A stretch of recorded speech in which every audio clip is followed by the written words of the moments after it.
নমস্কার দর্শক বন্ধু, আমি দশভুজমা ব্লগস আবারও তোমাদের সামনে হাজির আরও একটি গুরুত্বপূর্ণ ভিডিও নিয়ে। অবশ্যই তোমরা পরপর দেখতে পাবে আমার অম্বুবাচীর বিধি নিষেধ। আশা করছি তোমরা প্রত্যেকে ভালো আছো, সুস্থ আছো। তোমাদের সুখ শান্তি সমৃদ্ধি কামনা করে আমি আবার অম্বুবাচীর বিধি নিষেধ সম্বন্ধে জানাবো। অনেকেরই প্রশ্ন আছে অম্বুবাচী চলাকালীন কি কি বিধি নিষেধ মানতে হবে। নিত্য পূজায় ভোগ দিতে পারবো বা শঙ্খ বাজাতে পারবো, তুলসী গাছে জল দিতে পারবো, অনেক রকম জিজ্ঞাসা। তো সামনেই তো হিন্দু ধর্মের বাৎসরিক উৎসব অম্বুবাচী। উৎসবের সঙ্গে জড়িয়ে আছে শাস্ত্রের নানা রকম কাহিনী। তাই অনেক রকম আঞ্চলিক ভাষায় অম্বুবাচী অনেক রকম কথা। অনেকে অনেক রকম বলে, অম্বুবাচী, অমাবতী বা রজসলা। তাহলে হিন্দু ধর্মাবলম্বীদের যেগুলো অবশ্যই মেনে চলা উচিত, চলাকালীন নানা প্রকার মাঙ্গলিক তো বন্ধ রাখা হয়। বিবাহ, উপনয়ন, গৃহপ্রবেশ, তারপরে বাড়ি তৈরি। বলা হয় এই সময় কোনো শুভ কাজ করলে তা অশুভ পরিণত হয়। আবার অনেকের প্রশ্ন জেগেছে যে গৃহে নিত্য পুজো দেওয়া যাবে। অনেকের অনেক রকম প্রশ্ন। শঙ্খ বাজানো, ঠাকুরকে ভোগ নিবেদন করা, নিত্য সন্ধ্যা পূজা, তুলসী গাছে জল দেওয়া, এসব কি অম্বুবাচী চলাকালীন দেওয়া যাবে? তাহলে যথাসাধ্য আগেও উত্তর দিয়েছি, আবারও সেই প্রত্যেকের জন্য উত্তরগুলো দেব। এই ভিডিওটা মোটামুটি সমস্ত প্রশ্নের উত্তর দেব। আশা করছি ভিডিওটা পুরো শেষ পর্যন্ত দেখলে সমস্ত উত্তরও পাবে এবং জানতেও পারবে, সমৃদ্ধও হবে। তাহলে সকলকে বলবো যে ভিডিওটা সম্পূর্ণ দেখো। ভালো লাগলে অবশ্যই লাইক, কমেন্ট, শেয়ার করো। আর যদি চ্যানেলে নতুন হয়ে থাকো তাহলে অবশ্যই সাবস্ক্রাইব করে সাথে থাকো, বেল আইকনটি প্রেস করে।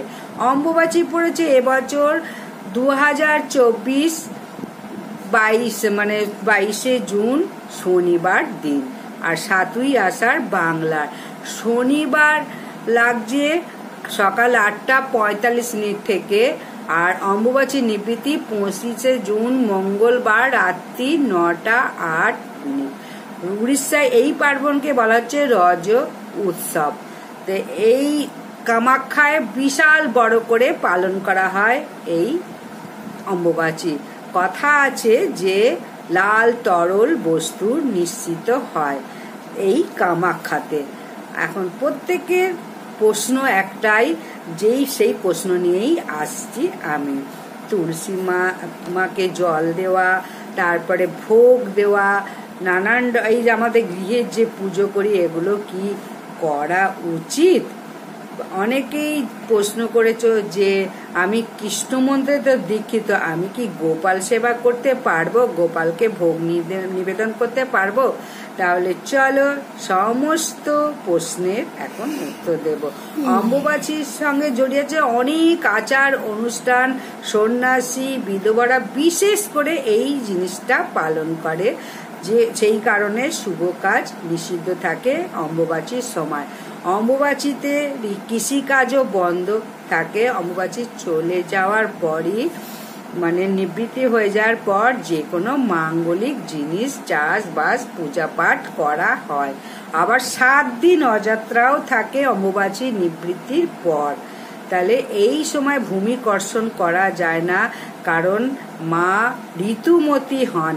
তবে এই যে বাড়িতে যে তুলসী গাছ আছে তাতে কিন্তু অবশ্যই জল দাও। গৃহ প্রবেশ, তারপর অন্নপ্রাশন, বিবাহ, এসব শুভ কাজ কখনো করো না। তাহলে যেটাই করবে শুভর জন্য করবে, অশুভ হবে। যদি কোনো বছর জগন্নাথ দেবের রথযাত্রা পড়ে তা নির্দিষ্ট মেনেই হবে, কারণ নিত্য কর্ম এই সময় হবে, কিন্তু অন্য কোনো কর্ম হবে না। রথযাত্রা তো নিত্য কর্ম পূজা, সেই রকম আমাদের ঘরের পূজাও নিত্য কর্ম পূজা। তাই নিত্য কর্ম মানে যাই হোক করতে হবে। যেমন আমরা প্রতিদিন স্নান করি, আহার করি, ঠাকুরকে জল নিবেদন করি, পূজা অর্চনা করি। যারা গুরুমন্ত্রে দীক্ষিত তারা তো গুরুমন্ত্র জপ করে। নানা প্রকার পূজা সম্বন্ধীয় কাজ যা আমরা প্রতিদিন করতে অভ্যস্ত, সেইটা আমরা নিত্য করে থাকে। অম্বুবাচী চলাকালীন যেহেতু নিত্যকর্মে কোনো বাধা নেই, তাই প্রতিদিন নিত্যকর্মের কাজ যেমন ভোরবেলা উঠে পুজো দাও সেই রকমই দেবে। শঙ্খধ্বনি, উলুধ্বনি যা যা আছে, এবং অম্বুবাচীতে জ্যৈষ্ঠ পূর্ণিমা পড়েছে, লক্ষ্মীনারায়ণকে সিন্নিও দিতে পারো। অনেকেই বলে সন্ধ্যা দিতে পারবো কিনা, তুলসী গাছে জল দিতে পারবো কিনা, সমস্ত কিছুই কিন্তু করবে।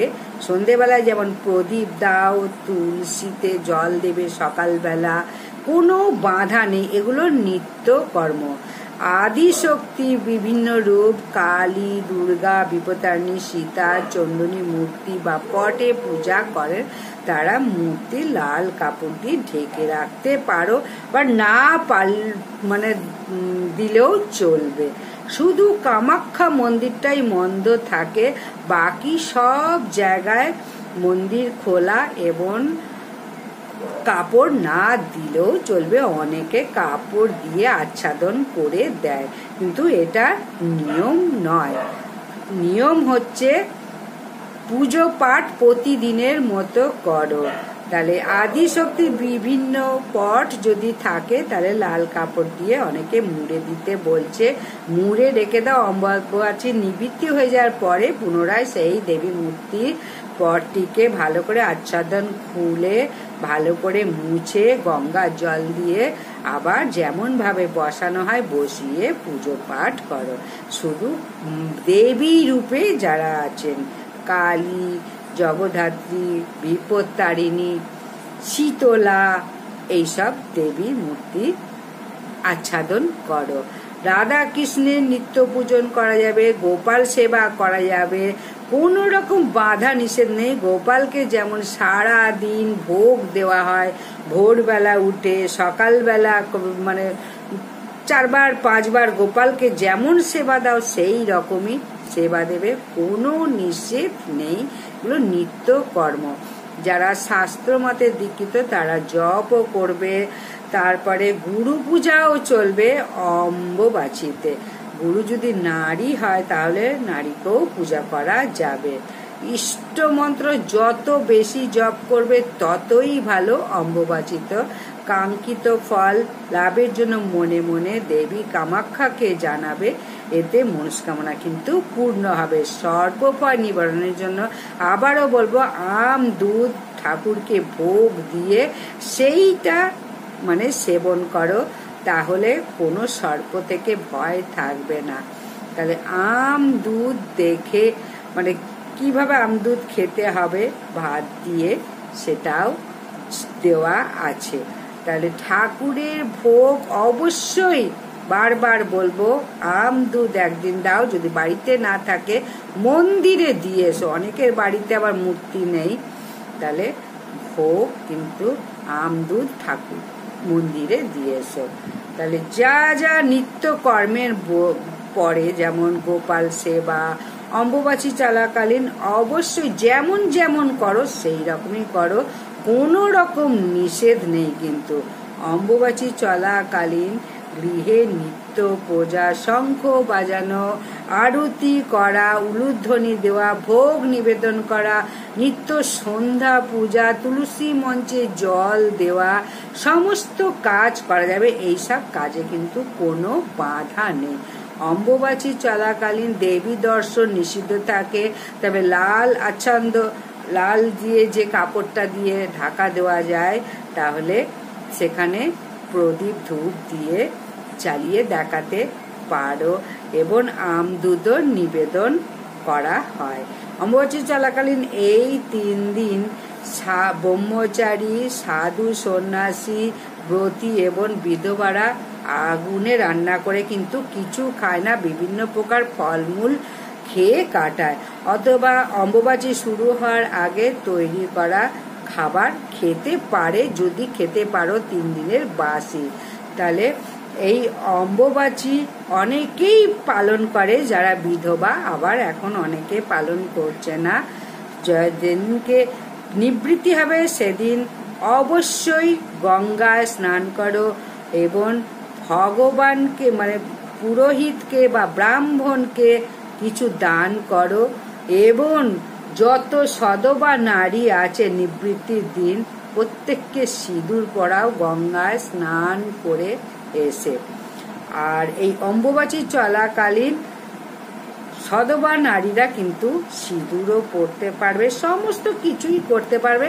তবে হ্যাঁ, নিরামিষ অবশ্যই আহার করো, সে সধবাই হোক, বিধবারা তো করবেই, সধবারাও বাড়িতে কখনো আঁশ তুলো না, নিরামিষ ভোজন করো।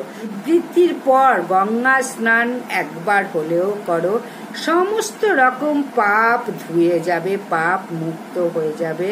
আর এই সময় যদি পারো অম্বুবাচী চলাকালীন যারা সাত্ত্বিকভাবে নিয়ম মেনে ব্রত করছে, এই অম্বুবাচী ব্রত করছে, তাদের অবশ্যই ফল মিষ্টি দাও।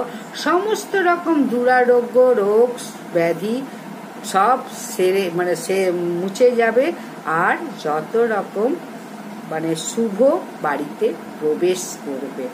শুভ বলতে অর্থ করি, ধন দৌলত, মা লক্ষ্মী ঘরে প্রবেশ করবে যদি সাত্ত্বিক বিধবাদের ফলমূল দিতে পারো। 3 জন 5 জন 7 জন এইভাবে যদি দিতে পারো খুব মঙ্গল হবে।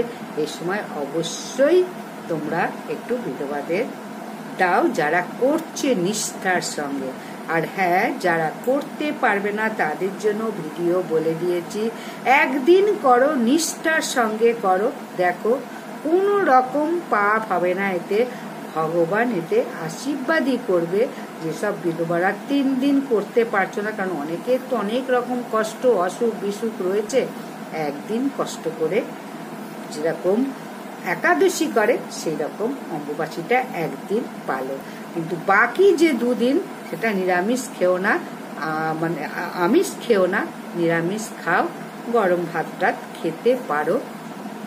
এটাই সহজ নিয়ম, সহজভাবে করতে পারবে তাদের জন্য বলতে চাইছি, কারণ সবাই এটা করতে পারে না, তাই তাদের জন্য এই সহজ নিয়মটা, এতে কোনো দোষ নেই।